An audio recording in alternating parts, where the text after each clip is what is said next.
এখন এখানে সবচেয়ে বড় প্রবলেম দাঁড়িয়ে গেছে আপনার সোশ্যাল মিডিয়া।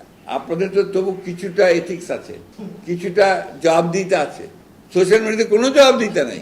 মির্জা ফখরুল বলতেছে হলুদ মিডিয়ার এথিক্স আছে, সোশ্যাল মিডিয়ার এথিক্স নাই। হলুদ মিডিয়ার এথিক্স আছে মির্জা ভাই, তা ঠিক।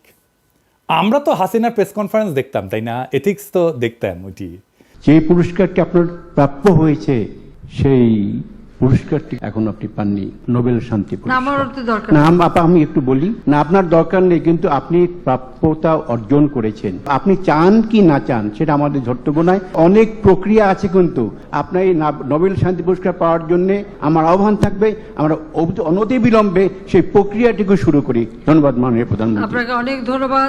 যারা 111 ঘটালো মিডিয়া থেকে, এথিক্স তো দেখছি, তাই না? ওইটি যারা ফ্যাসিবাদের বয়ান উৎপাদন করলো, এথিক্স তো দেখছি ওদের, তাই না? মিডিয়ার এথিক্স তো দেখলাম। যারা 21শে আগস্ট গ্রেনেড হামলার সময় এটা বিএনপির কাজ বলেছিল, এথিক্স তো দেখলাম। তারেক রহমানকে ডেমোনাইজ করে শয়তান হিসেবে প্রতিষ্ঠিত করার জন্য দিনের পর দিন প্রচারণা চালাইছে। খুব এথিক্স না? বিজেএফ এর পাঠানোর টেক্সট ছেপে দিছে মিডিয়াগুলা, খুব এথিক্স না? স্বীকারও করিছে আবার মাহফুজা নাম। কালবেলার সম্পাদক যে আয়না ঘরে যে আলেমদের টর্চার করার সময় ইন্টারোগেট করার টাইমে হাজির থাকতো, সেটা খুব এথিক্স না? আপনার এথিক্সের টিকি বান্দা তো চিন্ময় প্রভুপাদের সাথে জঙ্গি নাটক সাজাইতো প্রথম আলো ডেলি স্টার, খুব এথিক্স।